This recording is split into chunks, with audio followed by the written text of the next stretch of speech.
បាទសូមស្វាគមន៍បងប្អូនដែលបានចូលរួមទស្សនា Channel Realveasna Food Video បាទថ្ងៃនេះខ្ញុំចង់បង្ហាញពីវិធីដុតមាន់ត្រយងចេកជូនបងប្អូនទស្សនាហើយវិធីងាយនិងឆាប់បានញ៉ាំបាទតើធ្វើយ៉ាងណាសូមបងប្អូនចូលទស្សនាទាំងអស់គ្នាសូមអញ្ជើញបាទ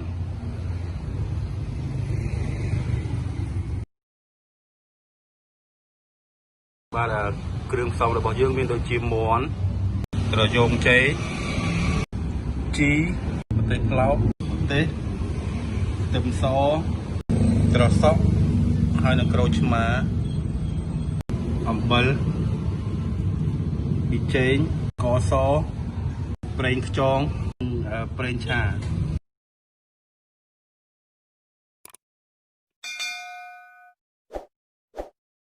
ដំបូងយើងលាងមាន់ហើយយើងទុកឲ្យស្រស់ទឹកបាទបន្ទាប់ពីមាន់យើងបានយើងស្រស់ទឹកតិចហើយយើងចាប់ផ្ដើមប្រឡាក់ប្រេងខ្យងបាទយើងប្រឡាក់ប្រេងខ្យង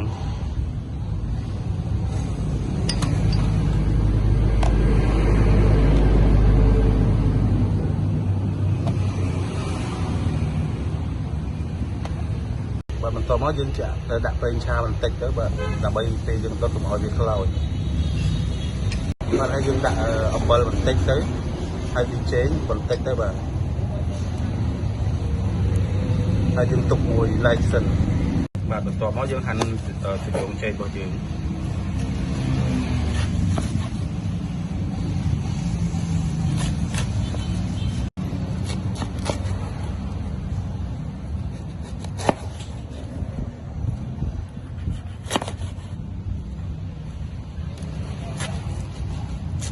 បាទត្រយងចេករបស់យើងបានកាត់រួចហើយបន្ទាប់មកយើងដាក់ខ្លាញ់ចូលដើម្បីដុតបាទបន្ទាប់មកយើងដាក់មាន់យើងចូល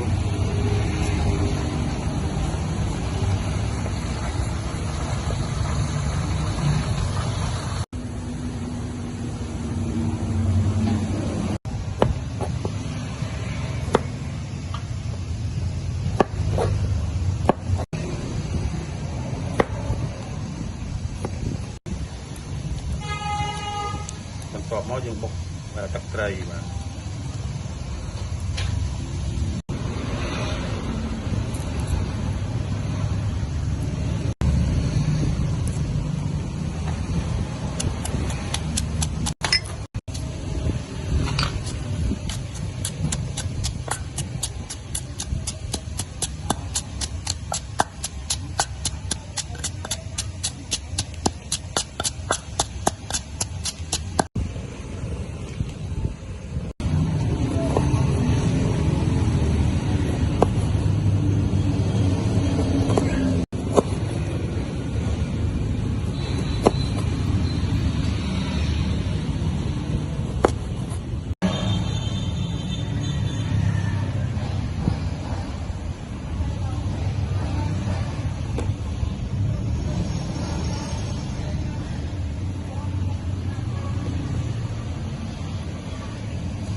បាទក៏សូមអរគុណច្រើនសម្រាប់ការទស្សនារបស់បងប្អូនបាទ